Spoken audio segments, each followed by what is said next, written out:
वाढवा तुमच्या जेवणाची लज्जत स्वादच्या जायकेदार मसाल्यांसोबत।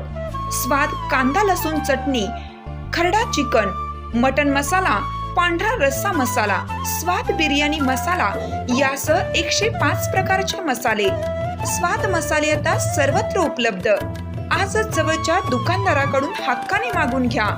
अस्सल चवीचे पारंपरिक मसाले आणि चटणीसाठी स्वाद मसाले, पलूस आणि बिटा।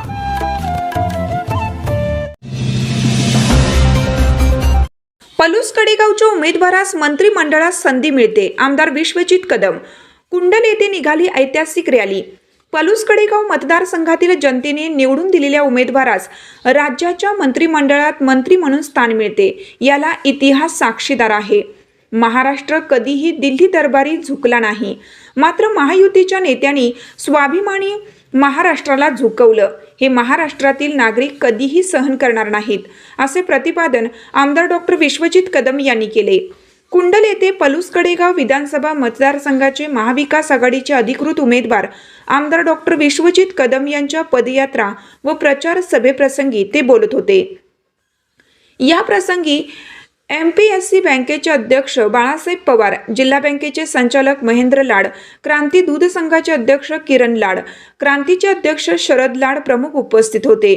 यावेळी उत्तमराव पवार, युवा नेते ऋषिकेश लाड, सरपंच जयराज होवाळ, उपसरपंच अर्जुन कुंभार, कुंडलिक एडके, सर्जेराव पवार, ॲडव्होकेट प्रशांत पवार, राजेंद्र लाड, अनिल लाड, ग्रामपंचायत सदस्या सोनाली थोरबोले, रेश्मा टेके, माणिक गोतपागर, डॉक्टर सुशील गोतपागर, अविनाश काळीबाग यांच्यासह नागरिक मोठ्या संख्येने उपस्थित होते।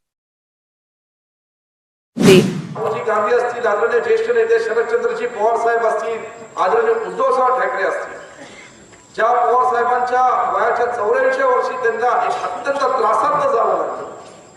जो शिवसेना पक्ष स्वर्गीय बाळासाहेब ठाकरेंनी मराठी अस्मितेसाठी, गिरणी कामगारांसाठी मुंबई स्थापन केला होता, आज त्या कुटुंबावर ज्या पक्षावर या ठिकाणी फोडाफोड झाली, आज त्या पक्षाच्या अस्मितेसाठी, महाराष्ट्राच्या अस्मितेसाठी मी तुम्हाला वचन देतो की महाविकास आघाडीचे कार्यकर्ते म्हणून ज्या महायुतीच्या नेत्यांनी महाराष्ट्र झुकवला, आम्ही सत्तेवर आल्यानंतर दिल्ली आणि गुजरातच्या समोर महाराष्ट्र झुकणार नाही हे निश्चितपणे या ठिकाणी आपल्या सर्वांना आज या ठिकाणी आपण सगळे जमणार, प्रचंड मोठी मिरवणूक काढली, त्याबद्दल तुमच्या सगळ्या ग्रामस्थांचे आभार मानतो। 23 तारखेनंतर शरद भाऊ निश्चितपणे अशाच प्रकारची मिरवणूक ही तुमच्या साक्षीने, अनुदानांच्या आशीर्वादाने आणि काँग्रेस, राष्ट्रवादी, शिवसेनेच्या कार्यकर्त्यांच्या सोबतीने आणि जो विजय पलूस कडेगावच्या गोरगरिबांच्या, सर्वसामान्य लोकांच्या आशीर्वादाने, आमच्या माता भगिनींच्या आशीर्वादाने मिळेल काँग्रेस पक्षाला आणि उमेदवार म्हणून मला, त्यामध्ये तुमचा निश्चितपणे सिंहाचा वाटा असेल एवढं प्रामाणिकपणे या ठिकाणी सांगतो। आणि म्हणून या ठिकाणी 23 तारखेनंतर स्वर्गीय GD बापूंच्या स्मृतीस नमन करून या ठिकाणी निश्चितपणे मी आपण सगळ्यांनी आज ही भूमिका